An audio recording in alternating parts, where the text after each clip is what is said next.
Okay, MyEconLab overview of strategies to be successful. Take one. Let's see, desktop one, share screen. All right. So you jump into your course here, right? This is your course homepage. I have a bunch of other courses. You probably only have one. What have you been doing? Tell me what you have been doing so far. I've just been going to homework and tests whenever I have a chance to get online, and then just seeing what I have done or what I haven't done, Okay. and trying to see when the next one's due, and usually forgetting. How have you been working the? What's the first thing you do? Do you start right in on the homework? Yeah. Or the test or the study plan? Or I honestly didn't even understand what the study plan was. Okay. So you can kind of do whatever works for you. Mm-hmm. So if you just want to look at the homework only, this screen will just show you the homework. Okay. So within let's look at the upcoming homework here, Module 4. So in here, we've got the lecture notes, which are just the PowerPoints for the chapter that you can get some easy points for by clicking those and downloading them. And then each one of the chapters has these dynamic study plans and brings you to this kind of short question and answer thing that's supposed to get you some instant feedback.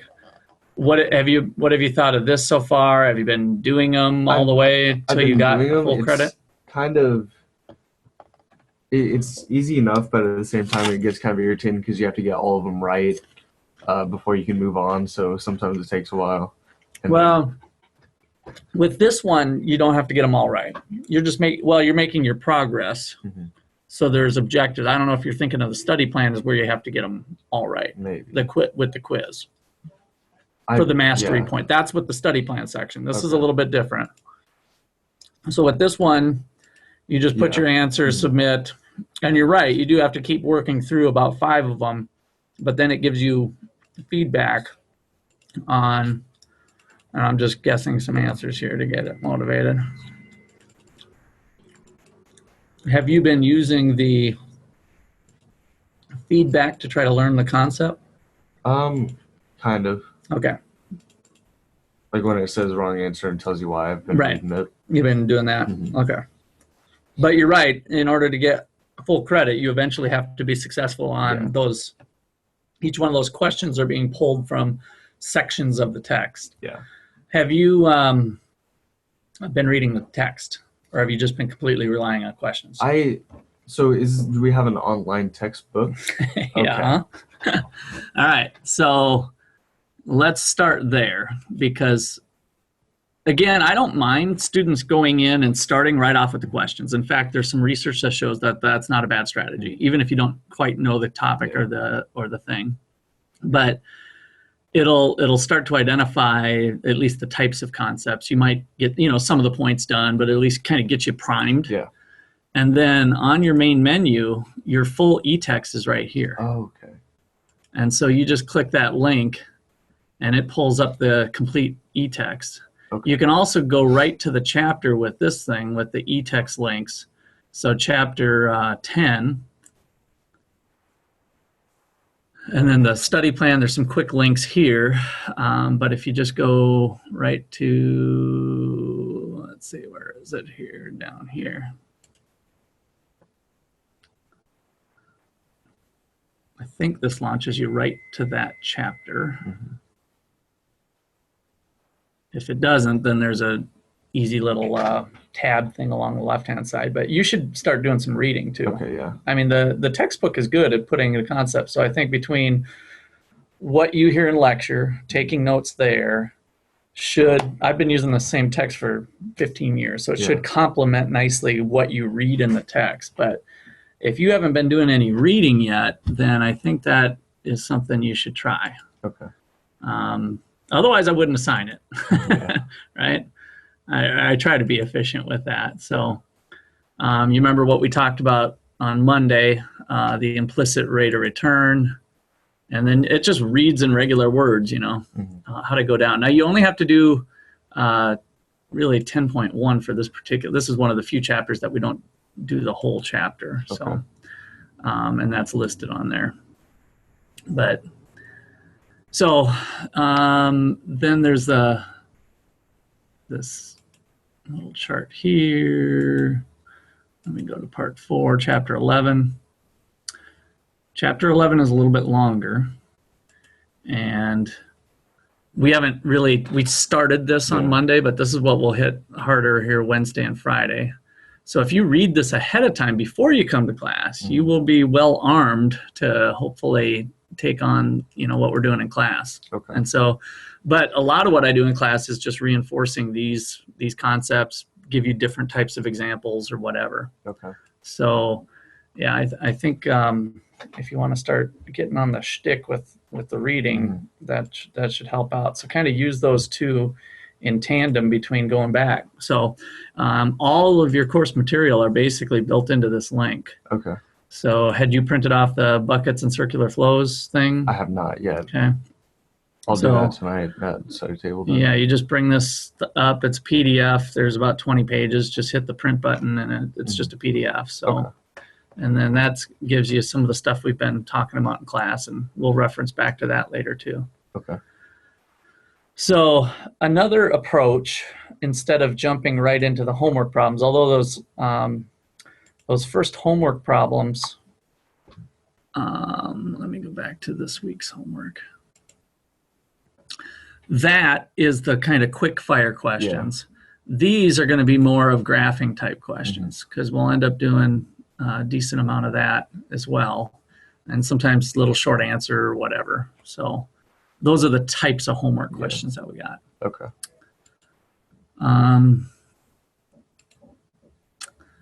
Let's see. So study plan. Let's go back to that for a second. So you don't have to do the homework right away. You could jump right into the study plan. Again, probably after reading would be a good idea. But so here's chapter 10. And you're familiar with this, right? As far as you've done some of these, or you have? I've never been to this page before. Okay. Well, the good news is you can go back and get your points, because this is part of your class points. Okay. Yeah, it represents. I can't remember the exact percent of your grade, but with this, you go in and there's practice problems, and then you have to do this little quiz me to get what they call the mastery point. And essentially, you are mastering each section of the chapter. So the chapter is broken into these 4 sections, so there's different concepts with each one, and then that allows you to kind of test yourself. Okay. Based on that. So you can start with a short little quiz if you want right away. If you read the chapter and you've maybe done some of the homework, you might be ready to jump right into this quiz to see if you really know this as good as you think you know it. And then after you burn through, it's always just 5 questions. It's kind of a practice quiz, essentially, to see how well you know your stuff. Submit your quiz. And normally you do all 5 questions. I'm just in the effort. Show your results instantly on what you did, what you didn't. And then you can go back to the study plan, and it's going to tell you the sections that you missed that you need to practice. Now it's grayed out. So you can't retake retake it. Now, this is the thing I sent an email out on before, though. All you have to do is practice 1 question right. So there's, in the short run, in the long run, the quantity in the short run, the quantity of only 1 factor is fixed. All factors are variable except technology. A firm's plant is fixed. A firm can change its plant. All costs are sunk. I don't know. Let's just go. I'll just check. Ooh, I got it right. Now, you can go on to the next question. There's 6 of them here, or you can just close it. Oops, let me go to next question and then close. Oops, I guess I must have successfully closed it. Now, if we go back there, the quiz is open again. Okay. So you only have to do 1 to is that an unlimited amount of time? Yeah. Okay. Yeah, and yeah, you just keep going back and forth until you get the points. So to me, those are the gimme points in class. Those are free points for the taking. Now, the tests are 3 attempts. And you saw my email that I sent out earlier that I did an analysis of the data, and it looked pretty good, that it was worth it to take another test. Now, it's not easy necessarily to take the test. The first one I give you for free. So if you go in to take a test, you can take the test. Okay. And so a lot of people are doing that, and they're coming in, look at your test questions. That one had a little graphing thing, I guess. Draw a curve. And then let me just do one more here. So you do your test, hopefully do the best that you can, submit the test, and you're going to get your score. Now you got 2 more attempts, but now when you go back to take your test again, and I got a 0, so let's see here. Let me go back to take a test. When you go back to take it, I've already taken it 1 time. Yeah. And so when I go to take it again, this little flag comes up. And what I've done is you've had your chance to show how good you think you are, but it fed back your answers back into that study plan. And so if there's 4 sections of chapter 11, you nailed 2 of them, but you screwed up the other 2, then you have to go back and remaster those sections. Okay. You also had to have scored at least 50% on your homework, which is pretty easy. Yeah. You at least attempted it. So there's kind of 2 bars that I've put in place that you need to do to clear to get that. Okay. So then right from here, you can link right back to the study plan. These you have to score the mastery points on. And I dropped the mastery. You have to score 90% of the mastery points to get the mastery point. So to get it. So. All right. So yes, there's additional work, but what I'm seeing in the results is that it's worth it. It's a whole letter grade on those tests, and the tests do make up the largest fraction of the course. Definitely. There is 8 of the tests, so any one test isn't going to murder you. So your timing's okay if you get in and start doing it. Yeah. You should be all right there. Okay. So, all right. Does that help? It definitely does, because so far I've only been doing the homework, and now knowing that there's a lot of other things that have points to them. Yep. So those are the main, and then your grades, of course, and this is the main dashboard. So I think I've hit the main things. And so, one thing I didn't mention was on your tests.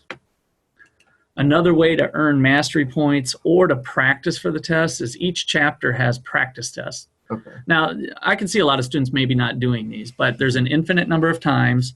They don't impact your grade, but they do feed back into the study plan. So it could help you get some of your mastery points. So it's not going to hurt you at all, and it could help you a little bit with the study plan. But, if some people are kind of, what are the questions going to be like on chapter 11? Well, go to this sample test and check them out. That'll give you the type of questions. And I think I told the class already, maybe a lot of people didn't know, some of these questions might be very similar to the ones that they see on the test, because they were drawn from some of those. The 3 attempts on the test are random draws from sections, so each attempt is going to be a different attempt as well. But awesome. So are we going to be taking any tests besides the midterm in class? The final. Midterm and final. Midterm, final. Okay. Yep. All right. And those will be the in-class ones. The percentages on those aren't, the total, the 2 of them together make up about, I think it was 15% or something. It's in the syllabus, but so it's not too terrible. No, it's what I do there is I kind of double check short answer type questions to make sure you're got that type of thing, as opposed to all the multiple choice stuff. All right. Yeah. Thank you so much. You are welcome.